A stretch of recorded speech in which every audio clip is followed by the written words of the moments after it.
সুপ্রিয় সপ্তম শ্রেণীর শিক্ষার্থীবৃন্দ, তোমাদের সবাইকে শুভেচ্ছা জানাচ্ছি আরো একটি নতুন ভিডিওতে। তোমরা দেখছো বাপ্পিস একাডেমি ইউটিউব চ্যানেল এবং আমি বাপ্পি স্যার রয়েছি তোমাদের সাথে। তোমরা যারা এখন আমার চ্যানেলটি সাবস্ক্রাইব করোনি, চ্যানেলটি সাবস্ক্রাইব করে নিবা, কারণ এখানে তোমরা আপডেট তথ্য সহ তোমাদের যে লেসন রয়েছে সেগুলো তোমরা পেয়ে যাবা। যেমন আজকের এই ভিডিওর মাধ্যমে তোমাদেরকে আমি বলে দিব তোমাদের ইংরেজি প্রথম পত্র এবং দ্বিতীয় পত্রে কোন কোন টপিক পরীক্ষায় আসবে এবং কোনটাতে কত মার্ক থাকবে ইন ডিটেলস আজকের এই ভিডিওতে আলোচনা করিয়ে দিব। তো তোমরা দেখতেই পাচ্ছ তোমাদের এখানে একটি ছক রয়েছে, যেটা আমি কিন্তু তৈরি করিনি। তোমাদের যে শিক্ষা বোর্ড রয়েছে সেই শিক্ষা বোর্ডটিকে কিন্তু তৈরি করে দেওয়া হয়েছে এবং তাদের নির্দেশনা অনুযায়ী কিন্তু তোমাদের স্যাররা যারা আছেন স্কুলে তারা কিন্তু এই নির্দেশনা মেনেই কিন্তু তারা কি করবেন, প্রশ্ন করবেন। তো তোমরা এগুলো একটু জেনে নাও। তো দেখো, প্রথমে আমি তোমাদেরকে দেখাই। ক্লাস 7 লেখা দেখতে পাচ্ছ এবং ইংরেজি প্রথম পত্র বা ইংরেজি ফার্স্ট পেপার তোমরা দেখতে পাচ্ছ। এখানে তোমাদের মার্ক থাকবে মোট 100 মার্ক। দুইটা পার্টে বিভক্ত থাকবে তোমাদের প্রশ্নটি। একটি হচ্ছে পার্ট 1 এবং পার্ট বি। পার্ট 1 এ তোমাদের রিডিং স্কিলদের উপর প্রশ্ন থাকবে। তো পার্ট 1 এ তোমাদের মোট মার্ক থাকবে হচ্ছে 70 মার্ক। তোমরা একটু দেখো, তোমাদের পার্ট 1 এ 3টা প্যাসেজ থাকবে। এর ভিতরে প্রথম 2টা প্যাসেজ থাকবে হচ্ছে সিন, যেটা তোমরা বই থেকে পাবে। 3 নাম্বার প্যাসেজটা থাকবে আনসিন, যেটা তোমরা বই থেকে পাবে না। তো দেখো, প্রথম যে প্যাসেজটা রয়েছে সেই প্যাসেজ থেকে তোমাদের প্রশ্ন হবে এমসিকিউ, অর্থাৎ তোমাদের 4টা প্রশ্ন দেওয়া থাকবে, তার থেকে একটা তোমাকে বাছাই করে লিখতে হবে। এইভাবে তোমাদের 7টা প্রশ্ন লিখতে হবে, 7 মার্ক পেয়ে যাবে। 2 নম্বরে দেখো অ্যানসারিং কোশ্চেন, অর্থাৎ ওই প্যাসেজের উপরে ভিত্তি করে কিছু কোশ্চেন থাকবে যেগুলো উত্তর তোমাকে দিতে হবে। প্রতিটি উত্তরের জন্য তুমি পাবে হচ্ছে 2 মার্ক করে, 5টা প্রশ্ন তোমাকে লিখতে হবে, 10 মার্ক পেয়ে যাবে। 3 নাম্বার থাকবে গ্যাপ ফিলিং, এখানেতে পাবা হচ্ছে 5, ভোকাবুলারিতে পাবা হচ্ছে 5, ইনফরমেশন ট্রান্সফারে পাবা হচ্ছে 5, এবং দেখো তোমাদের যে আনসিন প্যাসেজ থাকবে সেখান থেকে তোমাকে কিন্তু ট্রু ফলস লিখতে হবে, এখানে পাবা 5, রাইটিং সামারি থেকে পাবা হচ্ছে 10। অর্থাৎ এই আনসিন প্যাসেজের উপর তোমার একটা সামারি লিখতে হবে সুন্দর করে নিজের মতো করে, তবে তোমরা পাবে হচ্ছে 10। এরপর দেখো 8 নম্বর রয়েছে ম্যাচিং। ম্যাচিং এ পাবা 5 এ 5, অর্থাৎ প্রতিটির জন্য 1 করে পাবা।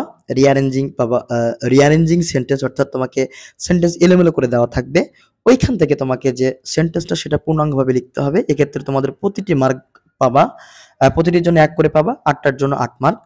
এরপরে দেখো 10 নম্বর রয়েছে answering question from poems in English part today books, অর্থাৎ তোমাদের যে বইটা দেওয়া হয়েছে সেই বইয়ে দেখবা কতগুলো কবিতা রয়েছে।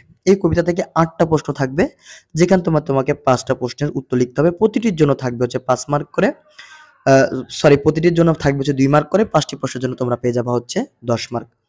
এবং তোমাদের রাইটিং পার্টে রাখা হয়েছে 3টা সেকশন, যেমন কমপ্লিটিং সেন্টেন্স, একটা স্টোরির প্রথমে একটা লাইন দেওয়া থাকবে, পরে তোমাকে কি করতে হবে, ওই লাইনের উপর বেস করে তোমাকে স্টোরিটা কমপ্লিট করতে হবে, 10 মার্ক পেয়ে যাবা। তারপর প্যারাগ্রাফের 150 ওয়ার্ডের একটা প্যারাগ্রাফ লিখতে হবে, 10 মার্ক পেয়ে যাবা। তারপর ডায়লগ লিখতে হবে তোমাদেরকে, ডায়লগ লিখলেও কিন্তু তোমরা 10 মার্ক পেয়ে যাবা। তো এই ছিল তোমাদের ইংরেজি প্রথম পত্রের মার্ক বা সিলেবাস বা মানবন্টন, যেটাই বলো। এরপরে দেখো ইংরেজি সেকেন্ড পার্টে তোমাদের যে মানবন্টনটা সেটা তোমাদের একটু দেখাই। দেখতেই পাচ্ছ তোমাদের এখানে মাত্র 50 মার্কের পরীক্ষা হবে। পার্ট 1 এ থাকবে হচ্ছে গ্রামার এবং পার্ট 2 তে থাকবে হচ্ছে রাইটিং স্কিল। তো গ্রামারের ভিতরে তোমার যেটা থাকবে সেটি হচ্ছে দেখেই নাও, gap filling with activities with without clues. তোমার হচ্ছে ক্লু থাকবে, অর্থাৎ তোমার গ্যাপ ফিল করতে হবে, এখানে 10টা করতে হবে, তোমরা পেয়ে যাবে হচ্ছে 5 মার্ক। তারপর দেখো সাবস্টিটিউশনস টেবল থাকবে হচ্ছে 5, রাইট ফ্রম ভার্ব থেকে পেয়ে যাবে 5, ন্যারেশন থেকে তোমরা পেয়ে যাবে হচ্ছে 5।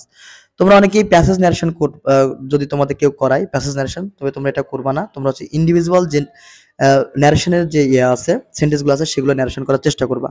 5 নম্বরে রয়েছে দেখো changing sentence, affirmative, negative, assertive, interrogative, objective, imperative এবং এক্সক্লেমেটরি, এবং থাকবে হচ্ছে ভয়েস। তো এই তোমাদেরকে এটা মনে রাখতে হবে। এখানে তোমরা মার্ক পেয়ে যাওয়া হচ্ছে 5। 6 নম্বরের মধ্যে থাকবে হচ্ছে পাঞ্চুয়েশন এবং ক্যাপিটালাইজেশন, অর্থাৎ জ্যোতিচিহ্ন, এর উপর থাকবে হচ্ছে তোমার 5 মার্ক। দেখো বি নাম্বার পার্টে বা রাইটিং পার্টে তোমার থাকবে হচ্ছে 20 মার্ক। এখানে তোমাকে জাস্ট লেটার বা ইমেল তোমাকে লিখতে হবে এবং তোমাকে সর্বোচ্চ লিখতে হবে হচ্ছে রাইটিং শর্ট কম্পোজিশন, অর্থাৎ ছোট একটা রচনা লিখতে হবে, যেটা তোমরা মার্ক পেয়ে যাবে হচ্ছে 12। তো এই হচ্ছে তোমাদের টোটাল 50 মার্ক। তাহলে তোমাদের ইংরেজি ফার্স্ট পার্টে থাকবে 100 মার্ক এবং ইংরেজি সেকেন্ড পার্টে থাকবে হচ্ছে 50 মার্ক। আশা করি এই ভিডিওটি তোমাদের জন্য একটু হলেও উপকার এসেছে, তোমরা এইভাবে প্রিপারেশন নেওয়া শুরু করে দাও। তো এই ছিল আজকের ভিডিও। এছাড়া যে সকল অভিভাবক এবং শিক্ষক বৃন্দ আমাদের ভিডিওটি দেখলেন, আপনাদেরকে জানাই শুভেচ্ছা ও স্বাগতম। আপনারা যারা এখন আমার চ্যানেলটি সাবস্ক্রাইব করেননি, চ্যানেলটি সাবস্ক্রাইব করে নিবা। তো এই ছিল আজকের ভিডিও। ভালো থাকুন, সুস্থ থাকুন, দেখা হবে খুব তাড়াতাড়ি অন্য কোনো আরো একটি ভিডিওতে। টাটা, বাই বাই, আসসালামু আলাইকুম।